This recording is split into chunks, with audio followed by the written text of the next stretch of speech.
Guys, real quick, before we get into this interview, I thought this would be really fun, and I want to hear some of your guest suggestions down in the comments. So let me know who you want me to have on. I'm going to start having on people I find extremely inspiring, and I just want to share all of that with you. So without further ado, let's get into it.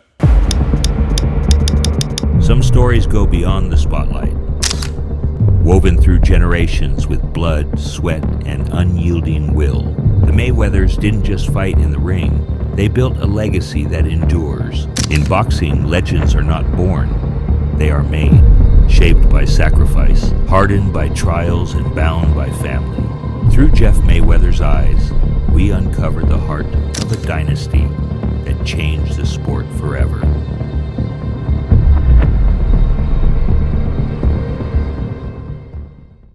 What's up, Jeff? Yes. Guys, for those who don't know, this is Jeff Mayweather, former world champion and my boxing coach. So how are you doing? I'm all right. You all right? Yes. All right. Do you think anybody who wants to become a world champion could become a world champion? I don't think it's that easy. I think it's a lot of work. It's a lot of work, and you also have to get to the point where it has to become more important than anything else in your life. Even if you got a girlfriend, it got to be a girlfriend. Yeah. You know, and basically, and you got to get better and better and better and better, and realize that you're getting better. And don't get me wrong. Being a world champion is tough. It's very, very tough, and it's a lot of work, a whole lot of work. Yeah. So don't get me wrong. If you're driven and you continue to work hard, that chance of being a world champion can happen. But it's not just going to happen just because you're talented or just because you want to become one. Right. It's hard work. So yeah. In your opinion, what do you think it takes to become one? Because talent's one thing. Yeah, talent. Hard work's another. But what does it truly take to build a world champion? Got to combine the two. Yeah. You got to combine the two, and basically, don't get me wrong, and there's also a business side of boxing that nobody knows unless they're involved in boxing, and especially involved in boxing on that level. Yeah. Because there's some guys that become world champions and are put in that position to become a world champion as opposed to earning it. Right. That happens. And then it also happens the other way when you have a fighter that actually busts their ass and has been working so hard, and sometimes they don't get that chance. Right. Because they're not connected with the right people. Yeah. Boxing is a business as well. It's not just, okay, I'm this good and I'm gonna go here. Right. That's a part of it. That's a big part of it, but there's also that business side that nobody sees. Like myself, I know the business because I've been around boxing, forever. Right. So yeah. And so that part, when that part plays a part in boxing, if the cards fall your way, you might be a champion. And, and then if they don't, it's not like they can still stop you, but it makes it harder. That's all. Right. And I think that's kind of where you got to give credit to the UFC, where once you get in the door, if you're good enough, you'll rise to the top. But in boxing, you could have all the talent in the world, but if it doesn't get seen by the right people, you might never get that opportunity. Yeah, but I mean, if you're a special talent, Yeah. the world's gonna know. Right. The world's gonna know because somebody's gonna say, "I got to put this kid on TV." Right. And once that happens, the door starts to open. Yeah. And once the door starts to open, you have major promoters, the top flight promoters want to be a part of it. Right. And once they become a part of it, then becoming a world champion is a whole lot easier. Yeah. Because now you have somebody that's backing you. Right. And I mean, you witnessed arguably the greatest world champion, the greatest fighter of all time, kind of rise to where he is now. What was that like, witnessing Floyd and his come up? Well, I mean, the one thing with Floyd was, Floyd started so young. Yeah. So young in boxing. I mean, it was almost the day he was born, his dad, was holding his hands up like, Yeah. My son's going to be the best, whatever. And he told that to everybody. And in reality, it became true. But, even with Floyd, I mean, with his career, he still had to have somebody, look out for him. And fortunately, that was me. Right. When he first signed, he signed with Top Rank, and he got signed with Top Rank because basically I seen a article written, Mm-hmm. and Bob Arum was talking about who he thought was the best fighter in the entire Olympics. And it make no difference what medal they won or nothing like that. He said that Floyd Mayweather was the best fighter. Wow. That was in the Olympics. Yeah. And so I saw that. And once I saw that, I went straight to the office. And then I got in contact with Floyd because he had different people that he was dealing with at the time that was also trying to find him a deal. And so I went to them, and basically they pretty much gave, because Floyd was a bronze medalist, and what they did is, like, even though it was 4 years later, it still was a pretty good deal because he got the same exact deal that De La Hoya got for his gold medal 4 years prior. Oh, I remember that. Yeah. And so, and then Floyd got that deal. He got that exact same deal, but also, what I put together also inside that deal was basically, at that time, his his father was locked up. Mm-hmm. And so, being that his father was locked up, I made sure that Top Rank not make Floyd accountable for his father. Yeah. Basically, I talked to them, and I said that I don't want him having to spend his money or having to worry, about taking care of his dad. And so basically, they had no problem with it. And so they send his dad a check every month. Whoa, that was a part of the contract? Yeah. Whoa. While he was in jail? Yeah, while he was still locked up, yeah. Whoa. That way, like, he was when rich he comes in jail. out. Whoa. Dang, okay.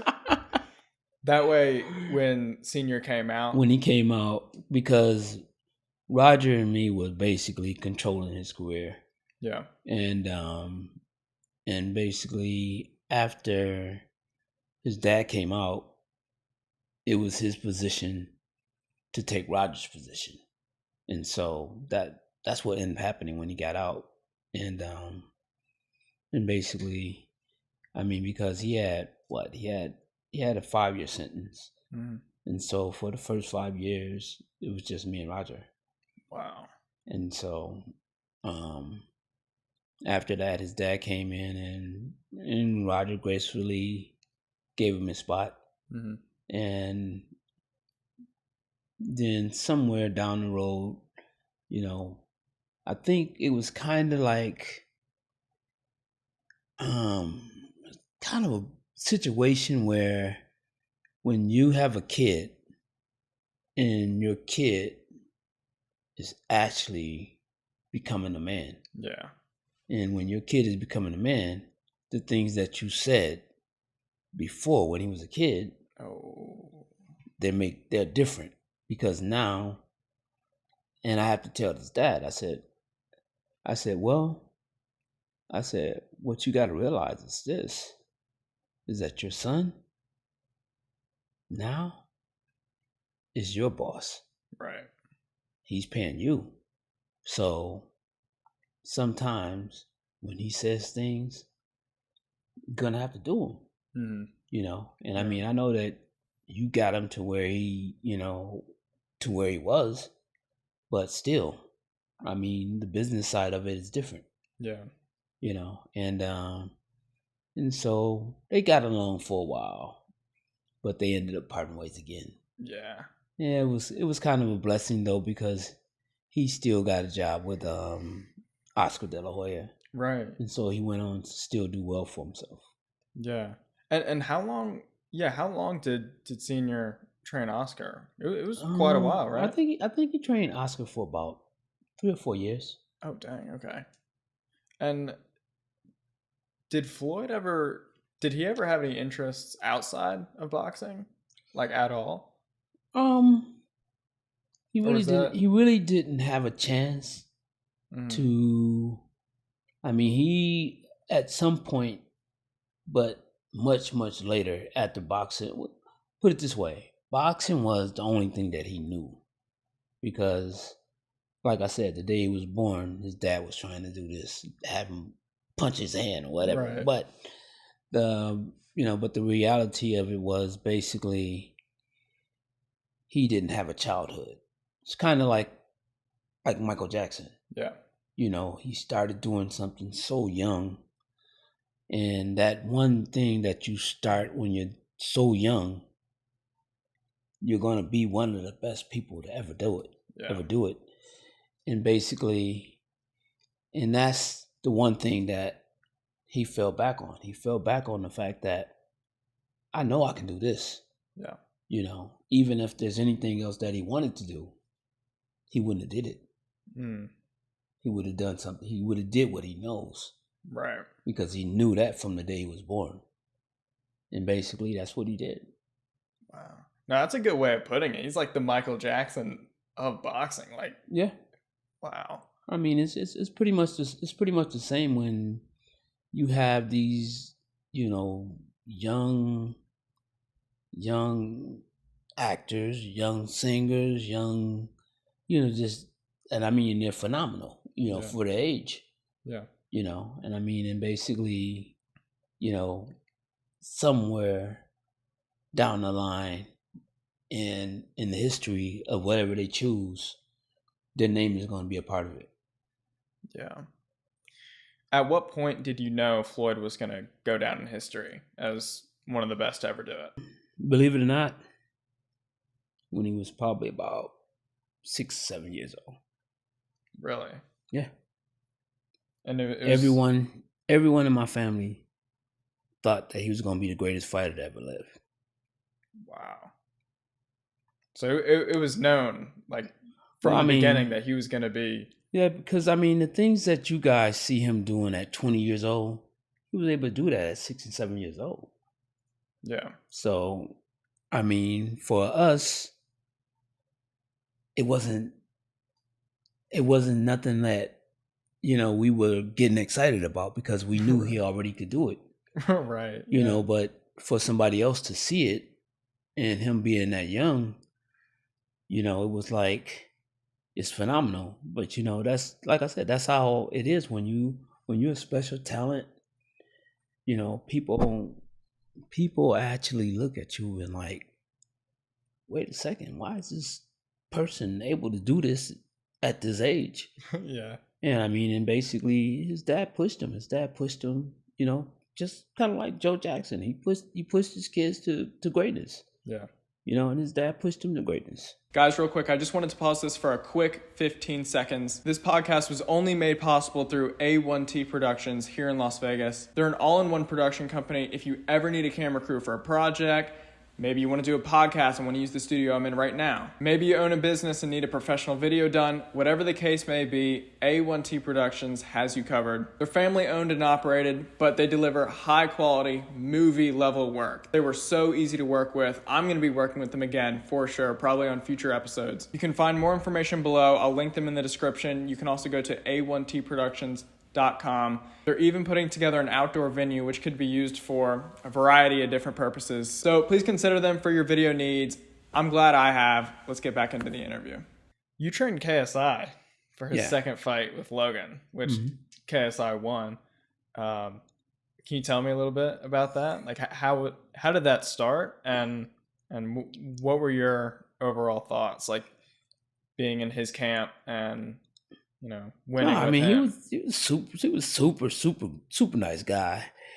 I ended up actually working with him through Vidal Riley, who used to really train him.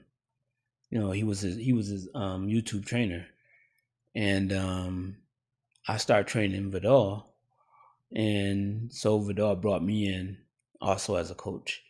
Yeah, and basically. So we both was working with him together, and he was a little hard to teach, but the one thing that he had was something that you just can't give everyone, and that's power. Yeah, I mean, KSI could punch. I mean, he can really, really punch. I mean, I'm talking about the kind of punching power that he could actually hurt somebody that knows how to fight. Yeah. If he just happens to hit him. So, like a true pro level fighter amount of power. Yeah, he but I mean it took we didn't have enough time to actually polish him to the point where I needed him to be. Or I would say where I wanted him to be. Yeah. But we did enough to win, right? And that was the most important thing. Yeah. I always tell you, like it's so funny how in the build up to that fight, I remember watching all the Dang camps and all that, and he looked really sharp. He looked seriously sharp, and even the media workout or however it works right before the actual fight. I mean, he looked really good. And then come fight night, he was like windmilling his punches everywhere. But I guess it worked. I mean, he pulled it off. I mean, don't get me wrong. I mean, the one thing is that I mean, I'm trying to give him, my 30 years of knowledge, to a guy that hasn't really did anything, right? In boxing but swing. Wow. Yeah. So that's what he's gonna go back to what he knows. And so I mean, it was kind of like that. It was kind of like, because when we were in the gym, Vidal was really, really, really hard on him. I mean, I wasn't hard on him because I knew there's no way that he could grasp everything that I was trying to teach him. Yeah. In such a short time. But Vidal was really, really hard on. He was hard on him, really bad.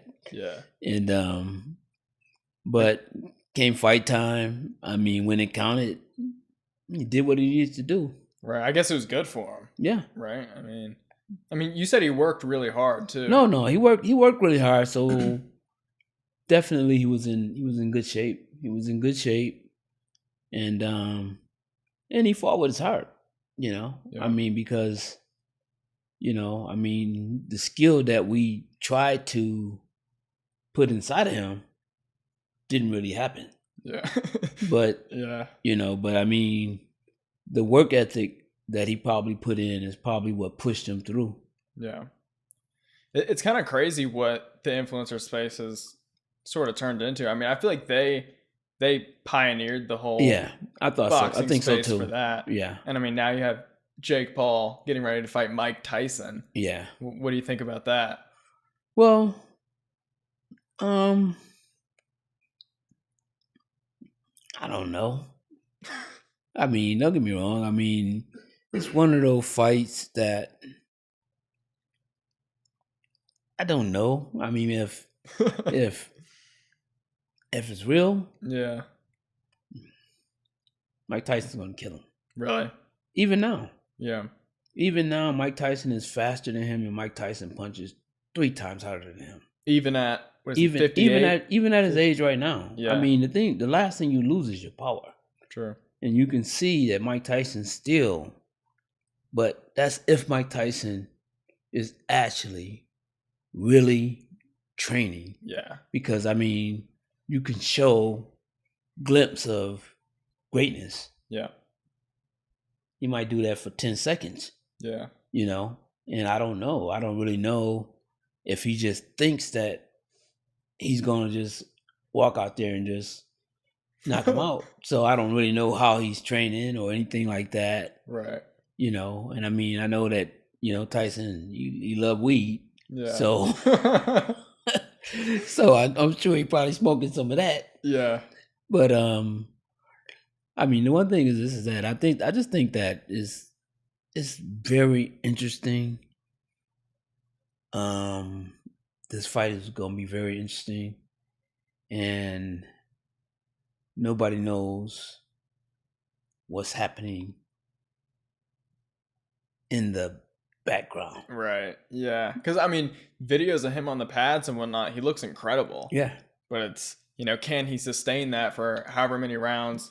Yeah. The fight's going to be. And, you know, me, myself, I think all the fights are real. Like, I genuinely think all of Jake Paul's fights are real. I think he's really smart and selective with who he's choosing. I think That's he's true. picking people at the right time in their career where it gives him optimal chance to win and put on a good show. But yeah, Mike Tyson, that one's going to be interesting.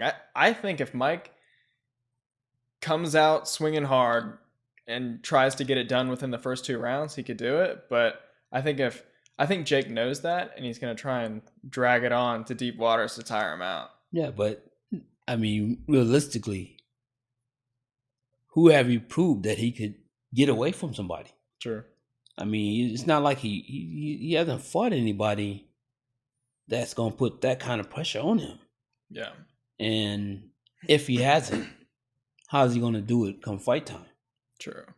Yeah. You know, I mean, that's something totally different in front of him. Yeah. Especially with someone like Mike. I mean, he has all the, you know, tricks in the trick book as a veteran. I'm sure he knows kind of, you know, how to cut the ring properly and make sure Jake can't just run away the whole time. Yeah. Yeah. And I mean, I never seen Jake dancing around the ring like Muhammad Ali. Right. Yeah. So, I mean, what are you going to do? All of a sudden, you going to change? Yeah. You know, but I mean, don't get me wrong, but I mean, I take my hat off to Jake because he has done a great job, you know, for the sport of boxing, even though it's a different type of boxing. Yeah. I mean, he's generating, you know, a lot of capital for a lot of people. And he's helping, you know, and he's helping a lot of people. So, I mean, it's funny because Jody thinks that I hate the guy. Yeah. I don't hate him. I think he's good for the sport, you know? But I mean, my thing is that, you know, but I mean, just because he's good for the sport doesn't make me say that he's, you know, bigger than what he is. Right. You know? But I mean, the thing is that because, I mean, we're still talking about boxing. We're not just talking about the things that he's doing that's good for the sport. That's great. Mm-hmm. You know, but at the end of the day, I mean, what is he really doing when you say Jake Paul's a boxer? Yeah. He hasn't fought nobody. True. You know, so I mean, it'd be different if he fought somebody. Yeah. He hasn't fought nobody. Not no not no real fighter. You Yeah. know, I mean, so I mean, the one real fighter that he fought, he lost. Oh yeah, Tommy. Yeah, Tommy so Fury. and Yeah. and he lost. So I mean, you know, like I said, I mean, I'm a Jake Paul fan, Mm-hmm. you know, but I mean, I keep it real. I keep it real about everything. Yeah. Do you think he'll get a title shot? Like, do you think they'll find a way to piece that together? I think a whole lot of that has to do with what happened with him and Tyson. If that fight ever happens, it might not ever happen. Sure. Yeah. But if it happens, and there's some kind of something, I mean, because don't get me wrong, I mean, Jake Paul is important to the sport. You know, I mean, and anybody that can generate capital Right. is important. Yeah. And he can do that. And because he can do it, he might get a shot. Yeah. And he'll get a shot not because he earned it. He'll get a shot because of who he is. Yeah. No, it makes sense. I mean, it is, like you said, it's a business at the end of the day. Right. So if he's going to be the one bringing in the most money, like, Yeah. you know, the promoters aren't going to turn it down if they can justify it. Right. Right. Do you think Jake Paul will go down as one of the greatest fighters to ever live? What? I know you. You serious?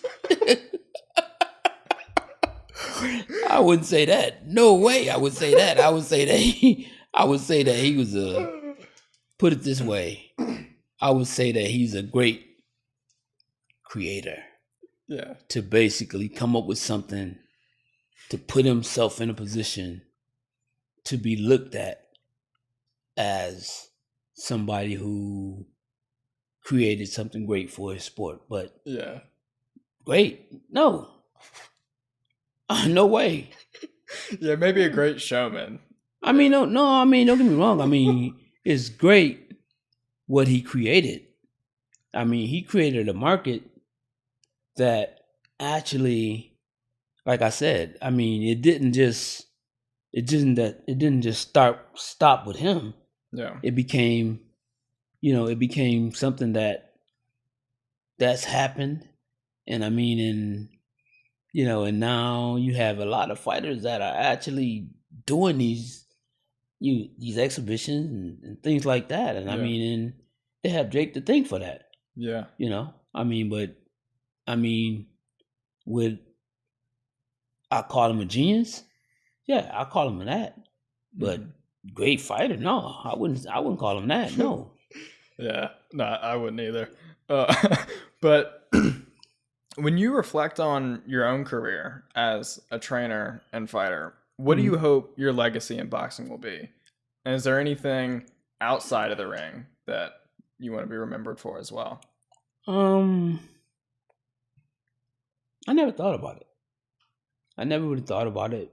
But the one thing is that I've probably done more than most people know.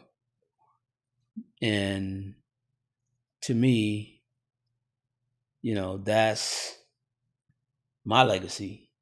And I know about it. Yeah. You know, I mean, like I said, I've trained, probably 9 world champions. Mm-hmm. You know, but when somebody sees me, they don't know that. Yeah. You know, and I mean, I trained 2 heavyweight champions of the world.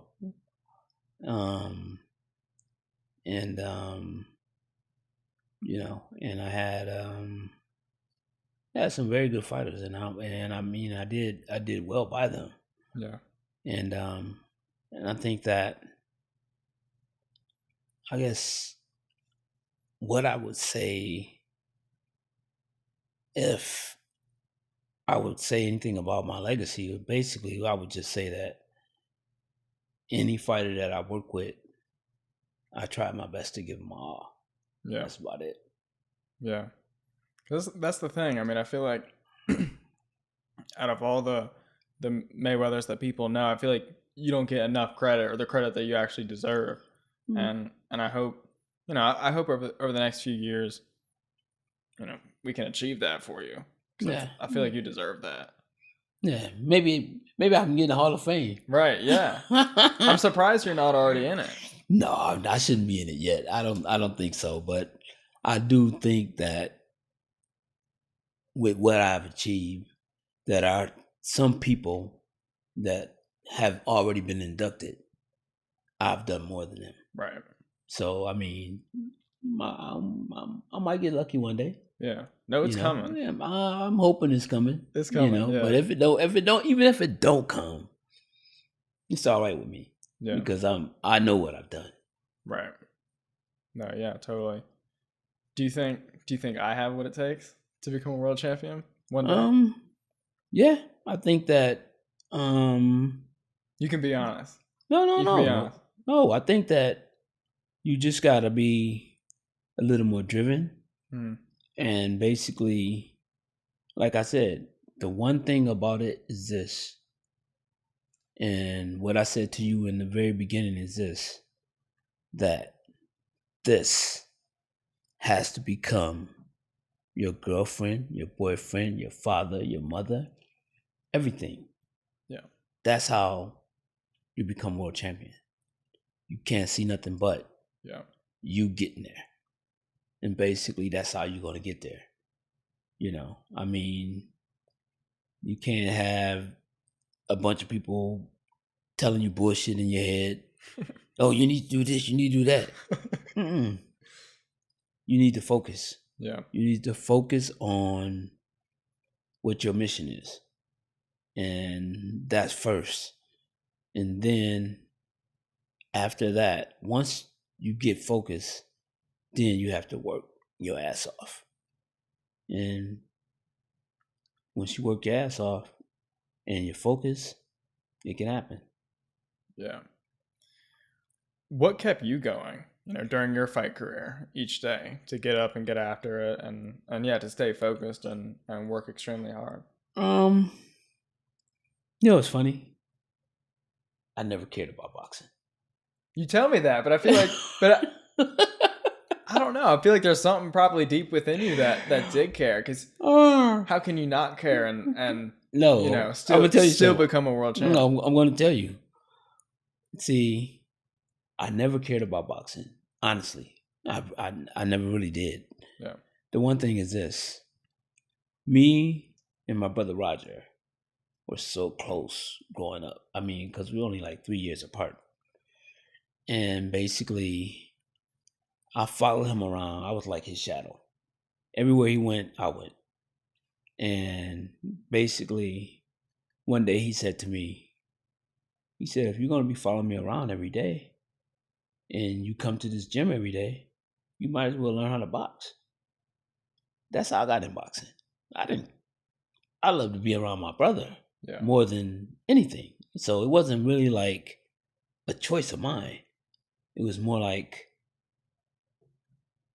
I gotta be a boxer if I'm gonna be around my brother.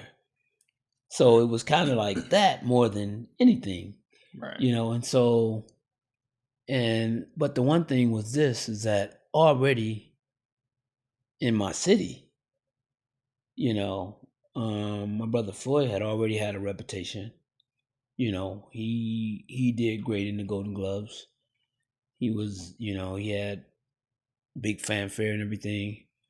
Then Roger came along and he did the exact same thing. And then, I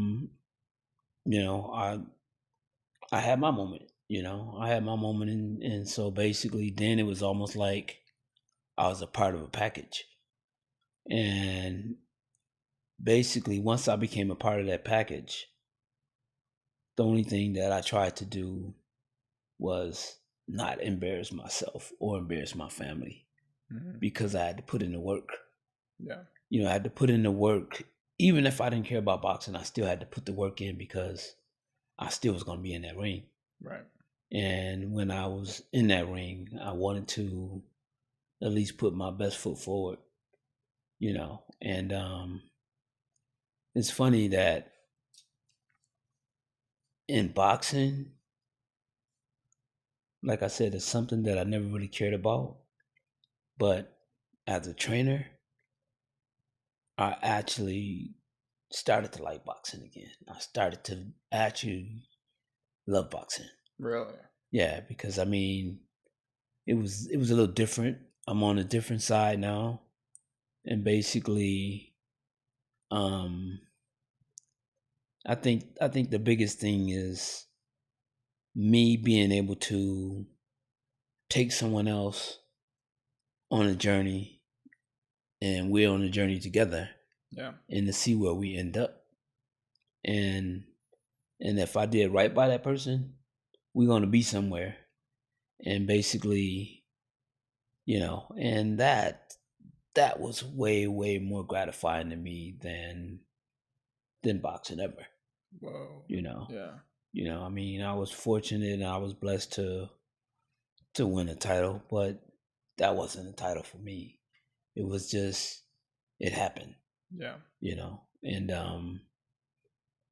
but I mean, once I became a trainer, it just I seen everything totally different. Because I mean, and now it's like just like when I train you, you're in my hands. And I don't want nothing to happen to you. Right. Especially on my watch. And so I mean that's why I tried. That's why I really try more than anything to teach defense first. Yeah. Because I don't want to see nobody get hurt. Yeah. I mean, it can still happen, but I know I've done my best. Right. To try to protect someone. But yeah, but I mean, as a trainer, I mean, I loved it. I mean, it was so much easier for me because I mean, it motivated me, and the most important part was that it was a journey of us together. Yeah. It wasn't just me. It wasn't just that person. I mean, it was like, yo, we doing this together. And yeah, that was the most important thing to me. I think the most important thing in my whole boxing career, I think. Wow. So you enjoyed training much more than actually fighting yourself? Yeah. Wow.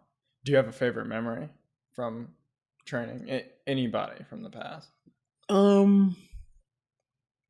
Let me see. I got a couple memories of training. I remember one time I was training Sultan Bragimov. He became heavyweight champion of the world. And I was holding mitts for him. And he missed. Hit me straight on the chin. Oh gosh. Did he knock you out? He dazed me. Oh my gosh. He did that. And Shannon Briggs did it. Oh, The same exact thing. I can't imagine getting hit. Yeah, I mean, they're Shannon. both heavyweights. Yeah. They both became heavyweight champion of the world. Yeah. And I mean, I got hit by both of them.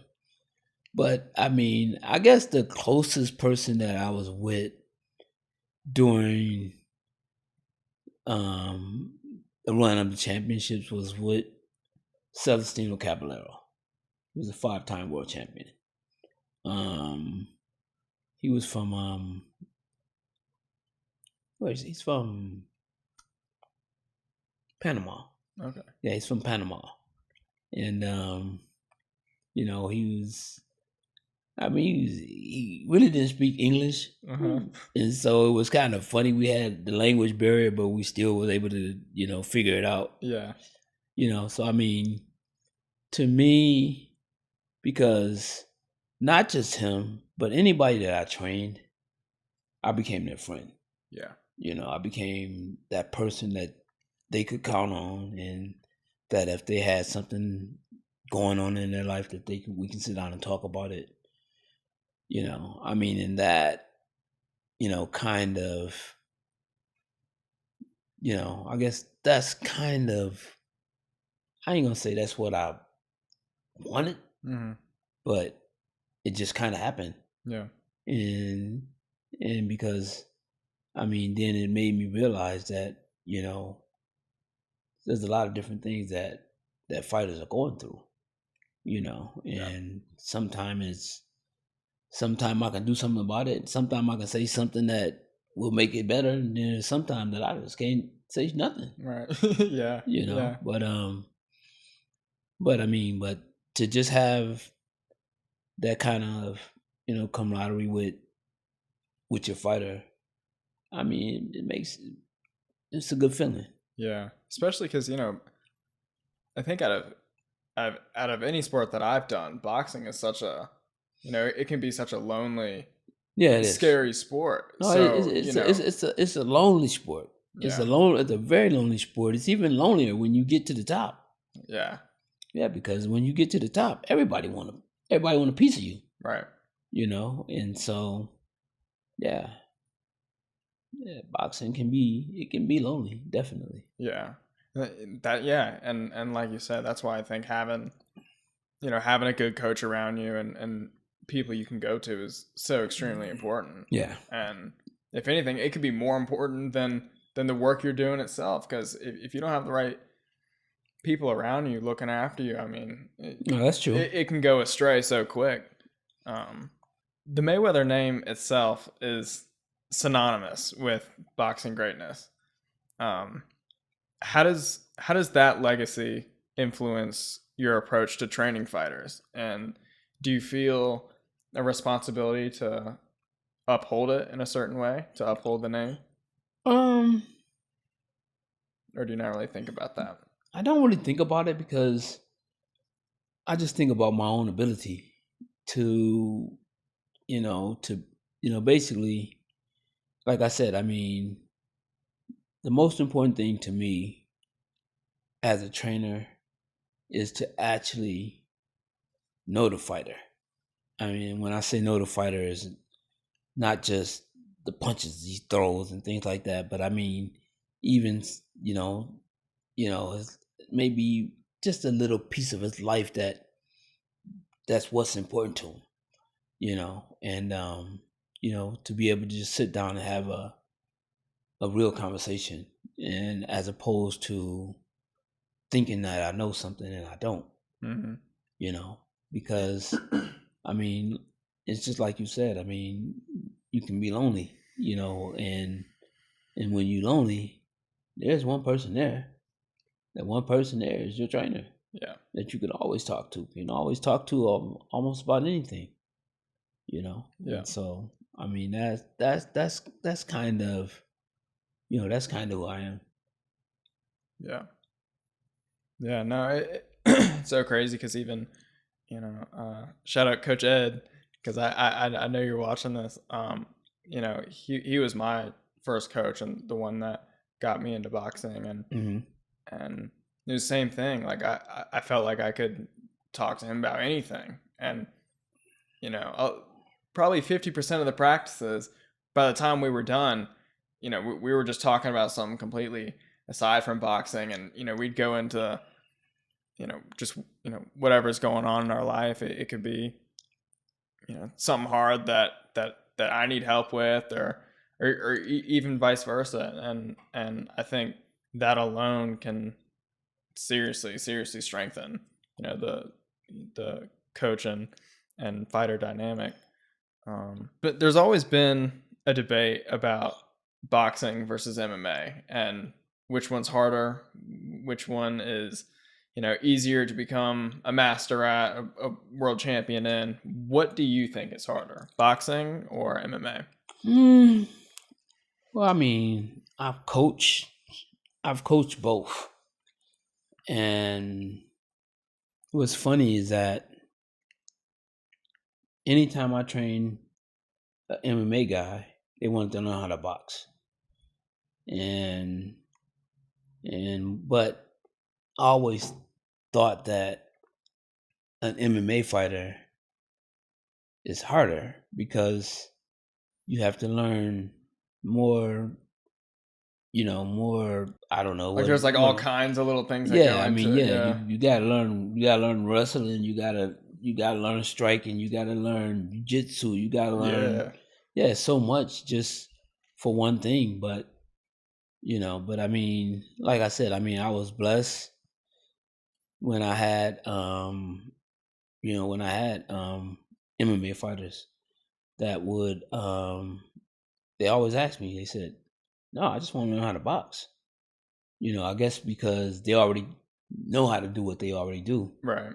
So they basically just want to learn how to box. And so that's what I taught them. I never really had to change. True. Yeah. Personally, I feel like MMA is probably, because you hear guys all the time that take a fight on late notice and kind of get into the UFC and can become, they can at least get into the UFC. I don't know how hard it is to become, an actual UFC champion. But you see a lot of guys that start much later in their career, in their 20s and become a UFC world champ. But I don't know if that's ever happened in boxing after 20 to become a boxing world champ. I mean, unless you're like a heavyweight or one of those. Yeah, most of the time it's a heavyweight. But I mean, every once in a while, there's always someone that basically, because I want to tell you this guy that won a world title with a journeyman. And basically his name is Freddie Pendleton. Okay. Freddie Pendleton won a world title with over 20 losses. And he still won the world title. Dang, how many wins did he have? It's probably very close to, like 20. Yeah. But I mean, he was one of those guys that basically he could fight and always could fight, but he had bad management. Yeah. And kind of like Emmanuel Augustus, another guy that basically could really fight, but also had bad management. Yeah. So that happens too. And you have guys that end up with a bunch of losses on their record, but that's because they're the B side. Right. And a lot of time when you're the B side, if you lose, if you don't knock the guy out, sometime you'll lose. Yeah, even if you technically win on points, like you're not getting the decision. Yeah. Yeah. No, that makes sense. So I mean that's also out of boxing. I mean boxing is not just sport. It's a business. Yeah. And I mean that's the part that a lot of people don't realize, that this happened to this guy because of that. This guy, didn't make it this far because of certain situations. Yeah. That's what I think is so sad too, because you see a lot of guys that clearly have what it takes to become something great, but without the right people around you and without the proper opportunities, like it's just sad because they'll never exercise what they could have been. The one thing in boxing though is this. The one thing about boxing is this: if you have enough talent, I don't care where you at. Yeah. Somebody's gonna find you. Yeah, if you're truly great. Yeah. I totally agree. Someone's gonna find you, and basically they're gonna put you on a network. Yeah. But when that network turns on, you're gonna have to be able to perform. Yeah. And people are gonna have to know, why is this guy on TV? And if you can't prove why you're on TV, you might want to go back to being who you was. Right. Yeah. The B side. Yeah. Yeah. What was the funniest moment? Sorry. Oh, you're good. Yeah. What was the funniest moment of your career? Let me see. Oh, I know one night I was fighting and the lights cut off. Mid-fight? It went black. Yeah, it just went dark. What? And me and the guy was swinging punches at each other. And you didn't like, stop? No. Because we thought the lights were gonna come back on. Yeah. And they ended up having to cancel the fight. So that was kind of funny. What the hell?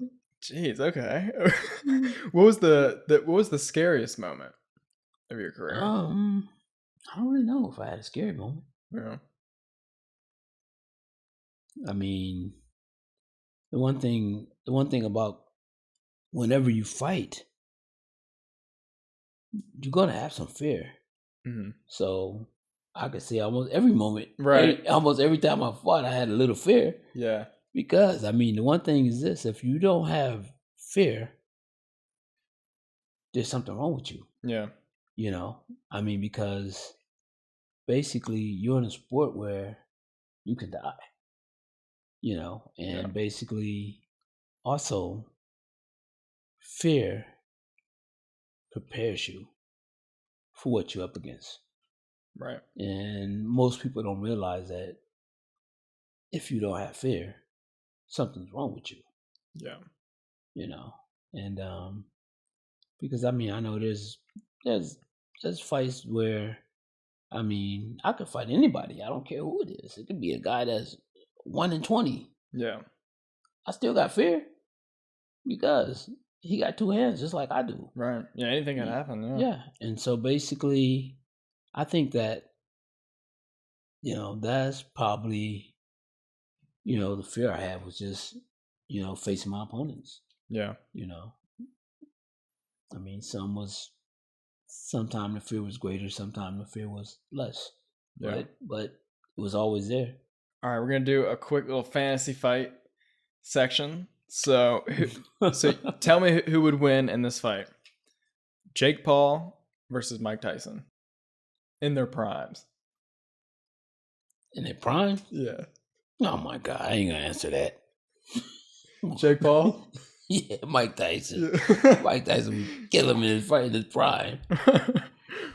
All right, who would win? Floyd Mayweather versus Conor Mather. In the prime? You ain't got to your prime yet. Right now.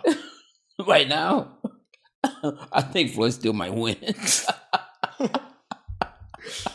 All right. KSI versus Muhammad Ali in their primes. In their prime? Yeah. Muhammad Ali still beat him now. He ain't even here. He'll beat him 6 feet under the grave. All right, and the final one: Jeff Mayweather versus Devin Haney. You probably beat my ass right now. In their prime. Oh, in our prime. You in your prime. I don't know. It'd still be a good fight. Yeah, it'd be a good fight because I had great defense during my fighting days, and I don't think I have to worry too much about Devin's punching power. He didn't have to worry about mine, so it'll go to a decision no matter what. I know that. Really? You think it would go all the way? Yeah, it'll go. Yeah, I mean, he didn't punch hard enough to hurt me, and I don't think I punched hard enough to hurt him. Right. You know, for a knockout. Yeah. Neither one of us not that way. Right. I actually trained Devin. I was about to ask. You trained him when he was little, right? Yeah, I trained him when he was little. Yeah. Wow. I told his dad. I said, one day your son's gonna be world champion. So you could see it, like. Yeah, I could see it right away. Yeah. Wow. And he fulfilled that prophecy. Yeah. He became what, undisputed at 23? Yeah. 24, something like that. It's ridiculous. All right, my last question for you is: who's the greatest fighter that's ever lived? That ever lived. Mm-hmm. If you go by accomplishment, it would be my nephew. But if you go by a whole lot more than just boxing, I would say Muhammad Ali. Yeah. I mean, he was way, way more than boxing. He was way more than boxing. And he stood up for whatever he was backing, he stood up for and was willing to die. Yeah. Willing to die for it. So, there's not many people that's gonna take that type of stance. Yeah. So it's not Jake Paul? No. Jake Paul is for you. No, he's not my favorite. Influencers. Nah. All right. Well, that's it. Yep. Thank you so much. Okay, sir.